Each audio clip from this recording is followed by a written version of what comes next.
dan bahagia.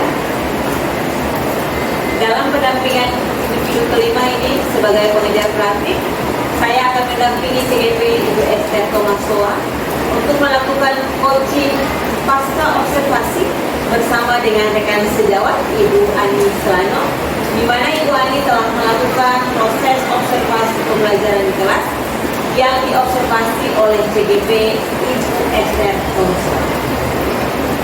Selamat siang, sebelumnya kita berada dalam observasi dan saya juga sudah mengikuti ibu di kelas observasi pembelajaran, dan saat ini kita akan ada dalam percakapan pasca observasi.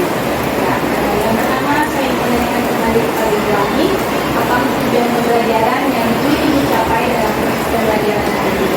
Ya, dalam proses pembelajaran tadi yang ingin saya capai adalah bagaimana cara siswa dapat mengidentifikasi fungsi sosial, struktur teks, dan juga unsur kebahasaan dalam teks deskripsi tentang tempat dan benda.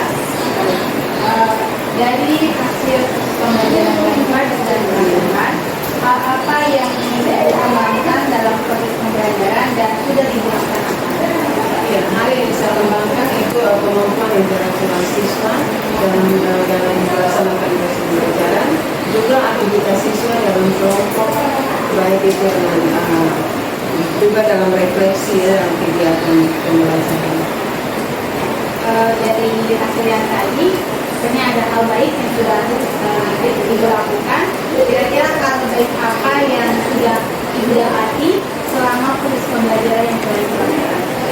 Ya, selama proses pembelajaran, hal yang baik yang bisa saya terima dari siswa, yaitu mereka sudah boleh berpartisipasi aktif dalam pembelajaran, mereka juga bisa melakukan apa yang diminta, dan mereka bisa bekerja sama dengan kelompok dengan baik.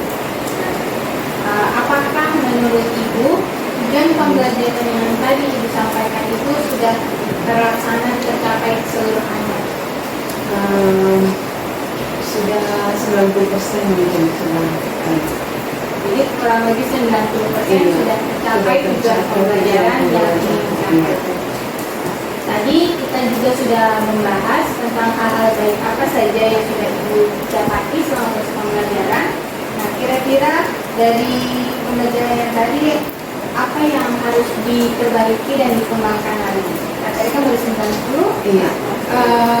Kalau yang kurang dalam penerapan metode pembelajaran yang tadi, mungkin ada hal-hal yang dari pengaturan waktu, ya, dan juga dalam proses belajar definiasi ini kan kita masih mungkin belum paham atau masih belum masih tentang hal tersebut. Jadi memang ada hal yang harus ditingkatkan lagi untuk bisa mencapai hal tersebut. Jadi untuk hal yang harus diperbaiki dalam hal ini dalam efisiensi waktu dan juga pemahaman lebih lanjut tentang pembelajaran berdiferensiasi. Iya. Baik. Nah, kira-kira dari hal yang tadi yang Ibu sudah sampaikan yang harus dikembangkan, langkah apa yang akan Ibu lakukan selanjutnya untuk menjawab permasalahan yang tadi disampaikan? Ya, salah satu langkah yang penting itu mungkin harus memperbanyak informasi tentang apa itu diferensiasi, dan juga mungkin bisa mencari informasi ya yang terkait dengan manajemen waktu dan sebagainya supaya proses belajaran bisa tujuannya bisa full tercapai. Baik, Ibu. Nah, dari rencana yang akan Ibu lakukan tadi sudah baik. Kira-kira kapan Ibu akan melakukan apa yang Ibu rencanakan tadi? Iya, mungkin secepatnya, karena hal ini sangat penting juga dalam proses belajar mengajar, sehingga siswa bisa lebih mencapai apa yang ingin kita lakukan. Dari apa yang sudah kita lakukan tadi dan apa yang sudah kita ikuti di kelas, kira-kira apa harapan Ibu untuk mengajar Ibu ke depannya? Ya, tentunya harapan saya supaya proses belajar mengajar ini dia bisa lebih baik lagi, bisa lebih menarik lagi, supaya siswa bisa lebih aktif dan cukup berperan, berkreativitas dalam setiap proses belajar mengajar. Semoga apa yang tadi Ibu rencanakan dan Ibu harapkan bisa segera tercapai, dan secepatnya mungkin seperti itu saja pasca observasi dari kita. Terima Iya. kasih Ibu Ani. Dan selanjutnya mungkin akan ada umpan balik yang akan diberikan oleh pengajar praktik kepada Ibu Margaretine di sini.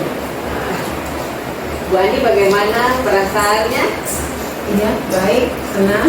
Oke, terima kasih telah melalui semua tahap dari pra observasi sampai kepada pasca. Misalnya sebagai pengajar praktik, saya memberikan apresiasi yang luar biasa kepada Ibu Ani, di mana dalam pemantauan saya lewat pra observasi, coaching pra observasi maupun observasi di kelas bahkan sampai saat ini, Ibu Ani lumayan punya pengetahuan yang baik, apa yang disampaikan, apa yang pertanyaan pemantik yang disampaikan Ibu Ayu, Ibu Ani bisa menjawabnya dengan baik, dan Ibu Ayu juga sudah mulai menerapkan langkah-langkah kita dalam coaching pra dan pasca, sehingga proses percakapan coaching ini dia berjalan dengan sangat baik. Sekali lagi saya mengucapkan terima kasih kepada Ibu Ani dan Ibu Ayu yang telah melakukan serangkaian proses supervisi lewat pra observasi, observasi pembelajaran dan pasca. Mungkin itu saja. Selanjutnya kepada Ibu Ayu, silakan. Baik, demikian hasil dari rangkaian pra-observasi, observasi, dan pasca observasi. Salam dan bahagia.